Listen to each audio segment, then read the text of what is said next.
예수님께서는 수많은 무리와 사람들 속에서 섞여서 더불어 삶을 살아내셨습니다.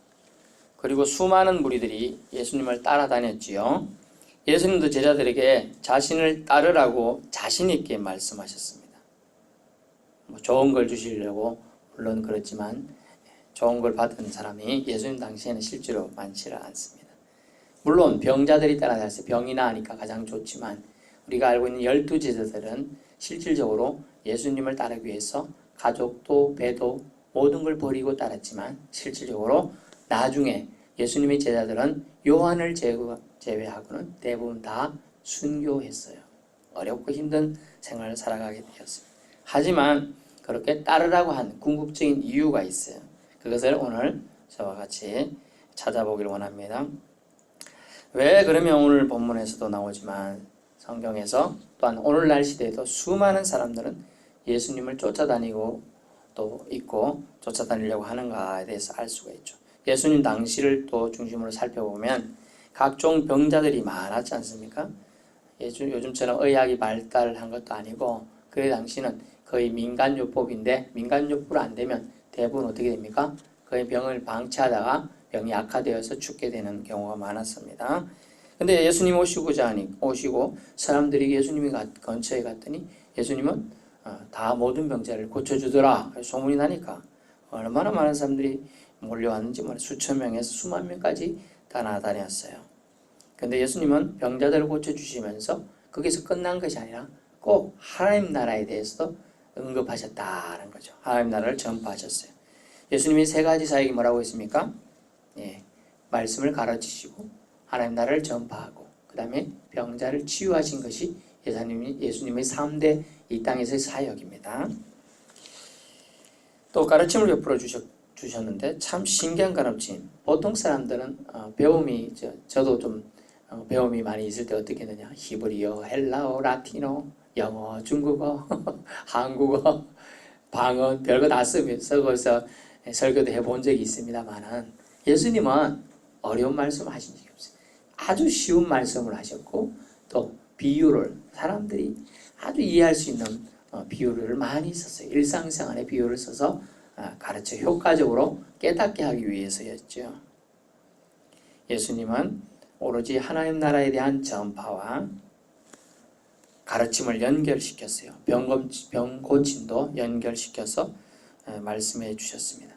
하나님 나라는 오직 믿는 자들에게 임함을 알려주기 위해서 가르침도 병고침도 주신 줄 믿습니다. 예수님이 가르침을 베푸니까 사람들은 많이 따라다녔습니다.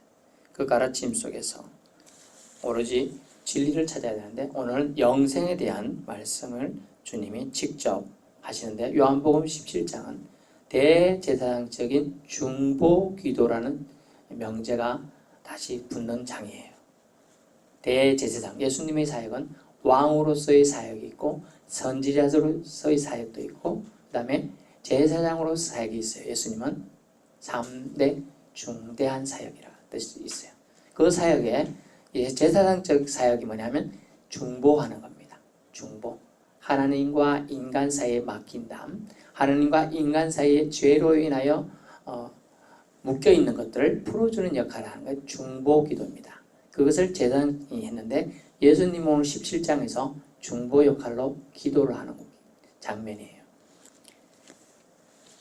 본문에 보니까 만약 예수님께서 하나님 나라가 아니라 사실 본문에서는 오로지 영생에 대해서 얘기하고 계신데 하나님 나라가 아니라 돈 잘 버는 법을 가르치고 이 땅에서 부자로 사는 법, 명성 없는 법, 명예를 누리고 권세를 누리는 법, 예수님 당시가 로마 시대니까 로마 압제 속에서도 떵떵거리며 사는 법을 가르쳤다면 어땠을까요? 소만들이 더 따라다녔을까요? 더 따라다니지 않았을까요? 한번 생각해 보실 수 있기 바라요. 따라다녔을 수도 있고 안 따라다녔을 수도 있습니다. 훨씬 더 인기가 많았을 수도 있겠죠. 어떻게 보면 다른 방향에서 세상 속에서 로마 압제 속에서 떵떵거리며 사는 법 저도 배웠으면 좋겠네요. 하지만 예수님은 그런 것에 관심이 없으시고 오직 하나님 나라에 대한 전파에만 집중하셨습니다. 하나님 나라에 가면 오늘의 가르침은 영생합니다. 아멘. 죽음, 즉 이생적 죽음과 저생적 죽음이 있어요. 여러분이 이해하실 수도 있고 못하실 수도 있는데 이 죽음을 뛰어넘은 존재로서의 삶을 주시겠다는 것이 오늘 내용이 되는 겁니다. 짧지만 중요한 말씀이 들어있어요. 꼭 기억하셔야 돼요. 여러분 꼭 기억하셔야 돼요. 영생 얻는 조건이라고 할 수 있어요. 오늘 보면은 3절을 보세요. 영생은 성경을 보시오. 영생은 뭐라고 되어 있습니까? 곧 유일하신 참 하나님과 세상에 다른 신이 있을까요? 없습니다. 다른 거를 뭐라고 있는 아이들이란 영어 단어는 뭐냐? 우상이란 단어인데 헛것이다 한 단어예요. 원래 헛것. 비어있다. 속빈 강정 아시죠? 어제 농협 마트 가고 제가 강정 하나 살라니까 사모가 그거 뭐 지금 사 먹으려고 그래. 그래서 안 사 먹었는데 속빈 강정. 강정은 안에가 비어있어요. 우상은 원래 비어있다는 단어예요. 무효하다. 효과가 없다는 단어예요. 원래 신이 아니에요. 근데 사람들이 신이 아닌 걸 신처럼 섬기다 보니 우상이 된 거예요. 우상. 영생은 유일하신 참 하나님과 그가 보내신 자 예수 그리스도를 아는 것입니다. 자, 이 말씀을 여러분 마음판에 새기시고 이제 말씀을 꼭 잘 새기시 들으셔야 됩니다. 영생은요, 우리가 알듯이 eternal life, 영원한 삶이라고 번역되기도 합니다. 그러나 주님이 내리신 정의, 주님이 내리신 영생을 위한 조건은 좀 다르죠. 그렇기 때문에 우리가 잘 교회 안에서 믿음 생활해야 돼요. 교회 안에서 믿음 생활 안 하면 이 부분을 모릅니다.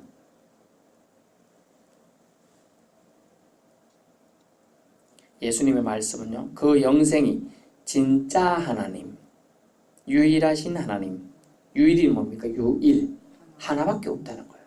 그래서 우리는 캐톨릭은 구교는요, 하느님, 하늘님의 니은 탈락한, 리얼 탈락한 하느님이라고 부릅니다. 우리는 하나님으로 불러요. 한 분밖에 안 계시다는 의미로 쓰는 거죠. 약간 의미가 달라요. 창조주 하나님, 살아계신 하나님을 아는 데 있다. 그가 보내신 자 예수 그리스도를 구원자로 아는 것, 믿는 것을 의미한다고 하겠습니다.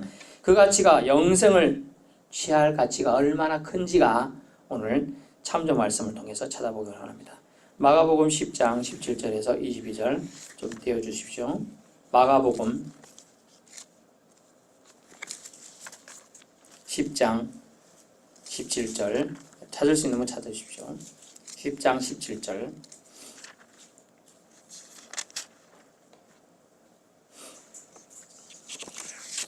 이런 말씀이 있어요. 예수께서 길에 나가셔서 한 사람이 달려와서 꿇어 앉아 묻자오되 선한 선생님이여 내가 무엇을 하여야 영생을 얻으리까? 계속 놔두세요. 이런 질문을 던졌습니다. 한 부자 청년이 찾아와서 질문하는데 아주 똑똑한 사람이요. 오늘날 말하면 아주 배용준이나 원빈, 장동건처럼 잘생기고 똑똑하고 심지어 부자입니다. 그리고 율법이란 율법은 아주 준수하게 잘 지켜왔던 그런 청년이에요. 그런 청년이 와가지고 의문이 생겼죠. 예수를 사람들이 많이 따라다니니까 무슨 이유가 있을 거다 하고 이제 가게 됩니다. 그래서 이렇게 말해요. 선생님이요, 선하신 선생님이요, 제가 무엇을 하여야 영생을 얻을 수 있겠습니까? 라고 질문을 던지게 됩니다. 그러자 예수님은 어떻게 답을 하는가 볼까요? 17장 마가복음 10장 18절 예수께서 이르시되 네가 어찌하여 나를 선하다 하니까 하나님 한 분 외에는 선한 이가 없다. 그리고 네가 계명을 알지 살인하지 말라, 간음하지 말라, 도둑질하지 말라, 거짓 증언하지 말라, 속여 빼앗지 말라, 네 부모를 공경하라 하느니라. 그가 여쭤 선생님이요, 이것을 내가 어려서부터 다 지켰습니다. 이렇게 답을 하는 거예요.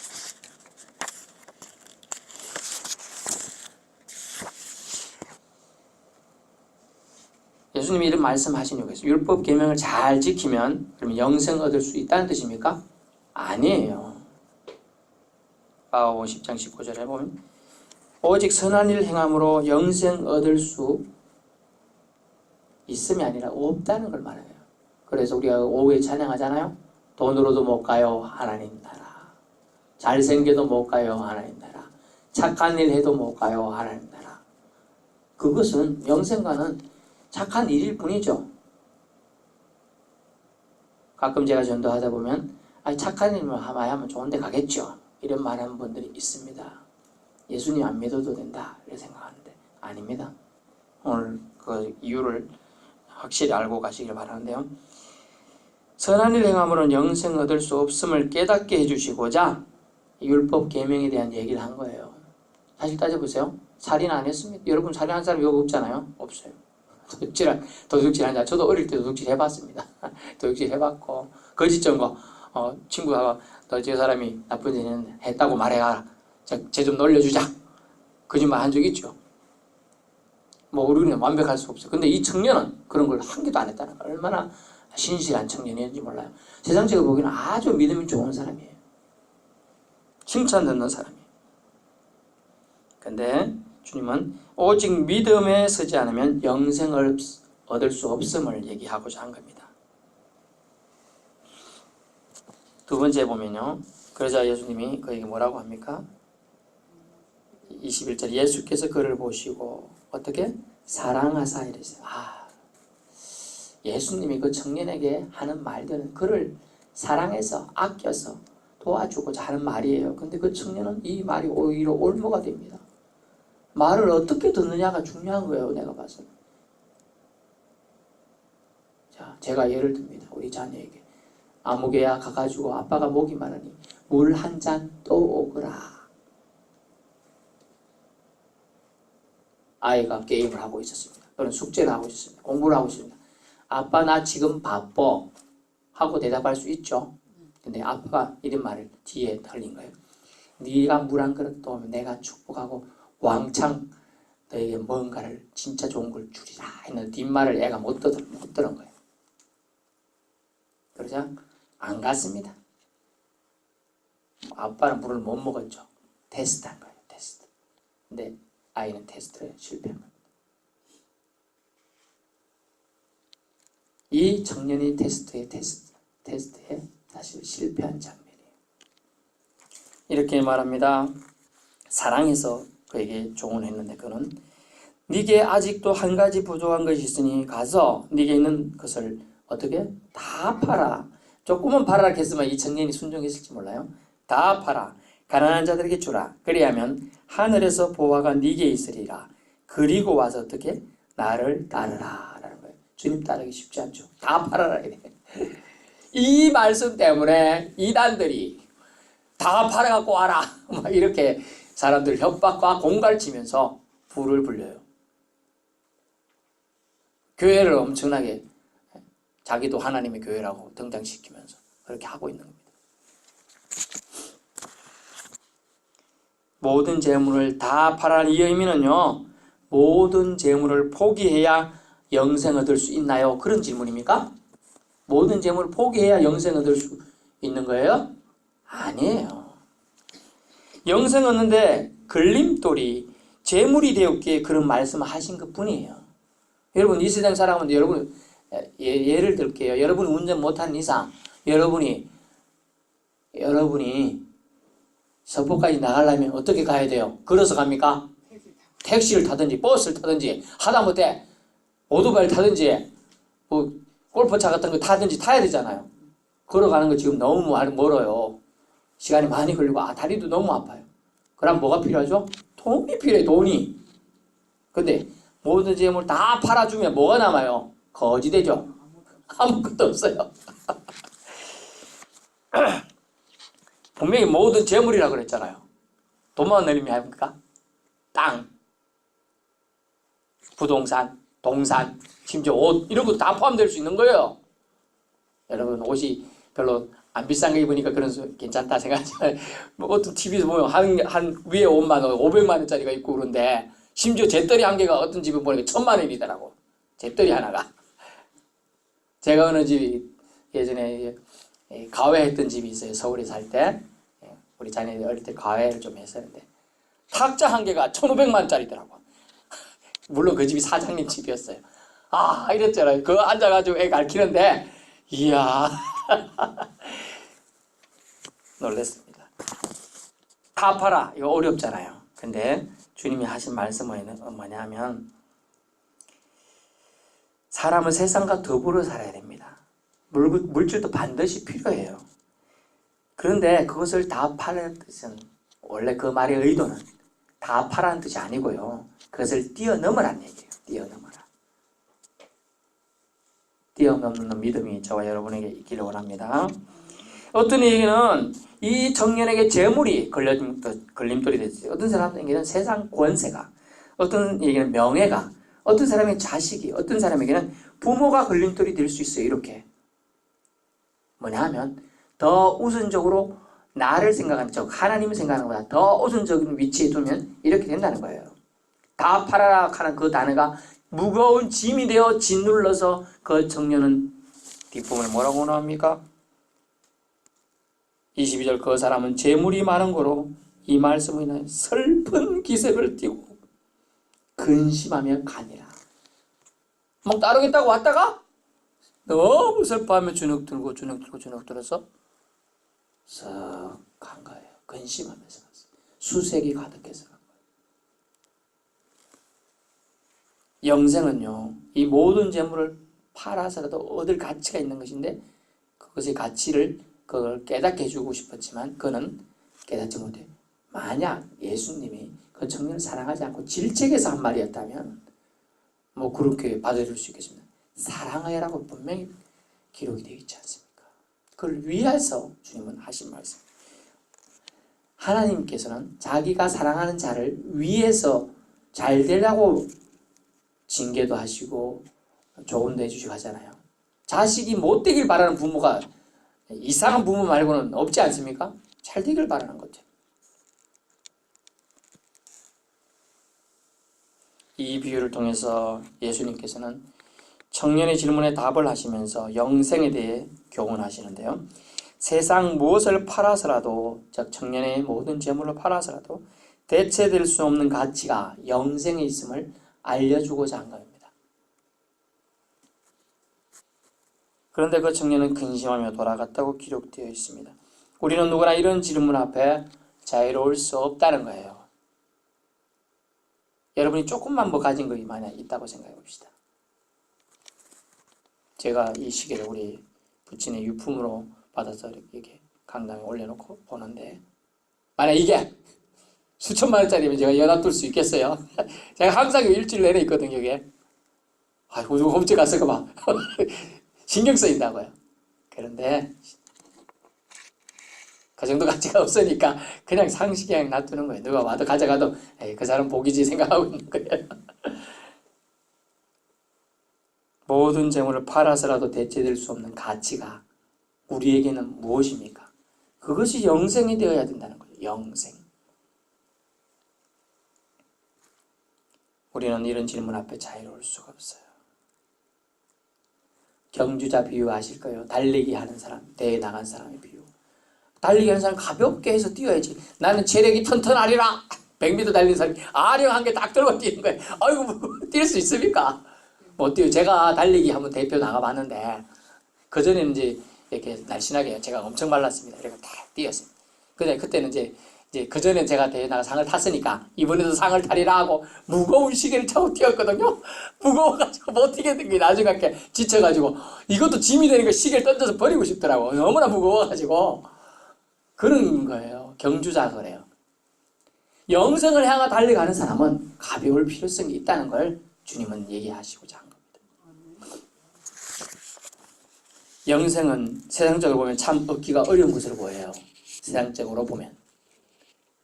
선한 것으로 얻을 수 없다고 예수님은 말씀하시기 때문에. 예수님은 내가 곧 길이요 진리요 생명이라 요한복음 14장 6절 이후에 말씀하시면서 영생에 대해 분명히 말씀으로 가르쳐 주셨습니다. 먼저 하나님을 아는 것이라고 했습니다. 잘 들으십시오. 그럼 하나님에 대해 무엇을 알아야 될까요? 이게 중요하죠. 막연해. 안다. 기노소코라 단어를 헬라어로 씁니다. 잘 원어를 안 쓰지만 기노소코 뭐냐면 남녀간이 아니고 사실 부부간에 알물 뜻합니다. 전에도 말씀드렸죠. 부부간을 알물 뜻하는 단어는 히브리어는 야다라는 단어를 씁니다. 헬라어는 기노소코. 이 단어를 같이 쓰고 있는 단어예요. 이 부분에 썼어요. 뭐냐? 부부간에는 결혼해야지 아는 부분이 있죠. 같이 잠을 자야 아는 부분이 있어요. 그런 부분을 얘기하는 거예요. 하나님 아는 건 친밀하게 모든 부분을 속속들이 다 아는 거. 그것을 하나님을 알다라고 하는 겁니다. 그러면 그 아는 게 뭐냐? 우리는 하나님을 알다고 하는데 뭘 알아야 되겠어요? 제가 신학교 시절 3년, 신대원 다닐 때 3년, 다닐 때 6년 정도 다니는 시절이 뭐냐? 이 하나님에 대해서 어떤 분인가를 알고 싶어서 제가 몸부림치면서 다녔어요. 남들은 와가지고 유익하고 학교 와서 일찍 듣고 사람들한테 얘기하면 수다 떨면서 저는 그 시간에 가서 기도했습니다. 기도실 가서. 하나님에 대해 더 알고 싶었어요. 결론이 뭡니까? 결론은 저는 하나님은, 따라해보세요. 하나님은 사랑이시다. 이것에 대한 결론을 도출했어요. 그러고 나서 저는 너무나 행복했습니다. 하나님은 모든 사람들 만물까지도 사랑의 눈으로 보고 계시는구나. 너무나 하나님이 사랑의 눈으로 창조하신 세상, 사랑의 눈으로 꽃을 피우시고 사랑의 눈으로 숨결을 불어넣으셔서 생동감 있는 우리가 돌게 하는 거예요. 다른 건 모르더라도 이걸 기억해야 됩니다. 먼저 하나님을 알아야 한다는 거죠. 하나님은 사랑이시다. 사랑 그 자체이신 분입니다. 그 사랑 때문에 우리 인생을 불쌍히 여기사 자연 만물을 공짜로 주셨지 않습니까? 그 사랑 때문에 죄악으로 가득 찬 세상을 깨끗게 하시고자 죄 없는 분 예수님을 이 땅에 보내시기로 작정하시고 보내셨습니다. 아멘. 안 그렇다면 홍수 심판 다시 한번 해서 온 세상 썰어버릴 수 있고요. 불 심판으로 모두 다 가멸할 수도 있고 땅 갈라지게 해서 지진 나가도 다 멸할 수 있습니다. 하지만 한 번 더 참으사 하나님의 사랑이시다. 그 사랑을 보여주기 위해 자신의 아들을 이 땅에 보내셨죠. 요한복음 3장 16절 하나님이 세상을 이처럼 사랑하사 독생자를 주셨으니 하나님이 세상을 너무 사랑해가지고 자기 아끼는 아들을 외아들을 이 땅에 보내셨다 하는 거예요. 누구든지 그를 믿으면 멸망치 않고 영생을 얻게 하려 함이라. 아멘. 그럼 예수님 믿어야 되겠죠. 예수님 믿기 위해서 하나님은 사랑이심을 알아야 돼요. 왜냐하면 하나님이 그 사랑으로 예수님을 이 땅에 보내셨기 때문입니다. 두 번째는요. 하나님의 뜻을 받들러 오신 예수님을 알아야 되겠습니다. 예수님을 알아야 돼요. 본문에 보면 17장 3절에 요한복음 이렇게 나와 있죠. 그가 보내신 자 예수 그리스도를 아는 것이냐. 여기 똑같이 기노스코란다는 쓰고 있어요. 보내신 자잖아요. 보냄을 받은 자. 그럼 하나님은 보내셨고 예수님은 보냄을 받은 자죠. 메신저예요. 사명을 가지고 온 사람이에요. 사명을 받은 사람이 예를 들면 아들아 저기 가가지고 저 사람에게 오늘 이것을 갖다 주고 오너라 했으면 갖다 주고 오는 게 목적이죠. 갖다 주러 가다가 딴 데 가서 놀다가 안 갖다 줬어. 사명 완수 못한 겁니다. 예수님의 뜻을 하나님의 뜻을 그대로 잘 수행하는 것이 보냄을 받은 자의 역할이에요. 그래서 예수님은 보냄을 받은 자의 역할을 감당합니다. 그것은 뭡니까? 하나님의 뜻이죠. 하나님의 뜻을 나타내는 거예요. 그것은 인류의 죄를 위해 대속 제물이 되어야 한다는 거예요. 대속 제물이. 인류를 위해 대속 제물이 되어야 한다. 요한복음 6장 54절 제가 읽어드리겠습니다. 6장 54절. 내 살을 먹고 내 피를 마시는 자는 영생을 가졌고 마지막 날에 내가 그를 다시 살리리니. 아멘. 살려준다는 거예요. 영생하게 하신다는 거예요. 부활케 하신다는 거예요. 내 살을 먹고 내 피를 마시는 자, 즉 예수 안에 사는 자를 뜻합니다. 이걸 때문에 로마 시대 초대 사람들, 심지어 기독교를 오해했어. 그들은 사람 인육을 먹는다더라. 막 이런 오해까지 나갔어요. 그래서 이 유대교로 아니고 기독교 믿는 사람을 잡아 죽여야 된다라는 박해의 근원이 된 본문이기도 해요. 주님과 동고동락한다는 뜻이에요. 계시록 3장 20절 볼지어다 내가 문 밖에 서서 두드리노니 누구든지 문을 열면 내가 그에게 들어가 그로 더불어 그는 나로 더불어 먹으리라 하신 거예요.